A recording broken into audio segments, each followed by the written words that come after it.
আজকে ভিডিও একদম শুরুতে একটা বিষয় না বললে নয়, সেটা হচ্ছে যে কিছুদিন ধরে আপনারা লক্ষ্য করছেন যে গোল্ড প্রাইসটা যেখানে ছিল তার থেকেও কিন্তু অনেক বেশি। আজকের তারিখে পার গ্রামে কত করে ধরা হচ্ছে ওটা অবশ্যই এখন আপনার স্ক্রিনে দেখতে পাচ্ছেন। দেখুন, অনেকে আশা করেছিলেন যে গোল্ড প্রাইসটা কমবে, কিন্তু তা হলো না। আমরা লক্ষ্য করছি যে ডে বাই ডে এটা আরও বেশি ইনক্রিজ হচ্ছে। হয়তো এখন প্রশ্ন করবেন যে কবে পর্যন্ত কমবে, সঠিক করে বলতে পারছি না কবে পর্যন্ত কমবে, তবে আমরা আশা করে আছি যে কমবে আর কমার কথা, তবে এটা একটু সময় লাগবে। বুঝতে পাচ্ছেন যেহেতু এতটুকু বাড়লো আজকের তারিখে পাই, আমি যদি ভুল না করি 310 রিয়ালের উপরে পার গ্রাম শুধুমাত্র গোল্ড প্রাইস। তারপরে হয়তো 10 রিয়াল করে পার গ্রামে যোগ হবে। তারপর হচ্ছে আপনার মেকিং চার্জটা।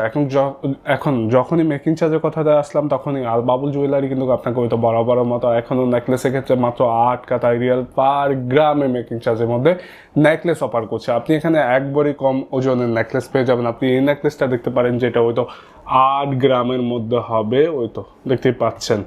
যারা আপনারা জানেন না তাদের উদ্দেশ্য বলে দিচ্ছি, 11.664 গ্রামে দেশে এক বড়ি। আর আমি যদি আজকে বাংলাদেশি এক বড়ির মূল্যটাই বলি, কাতারি রিয়াল হিসেবে পাই 4000 কাতারি রিয়ালের কাছাকাছি চলে আসবে।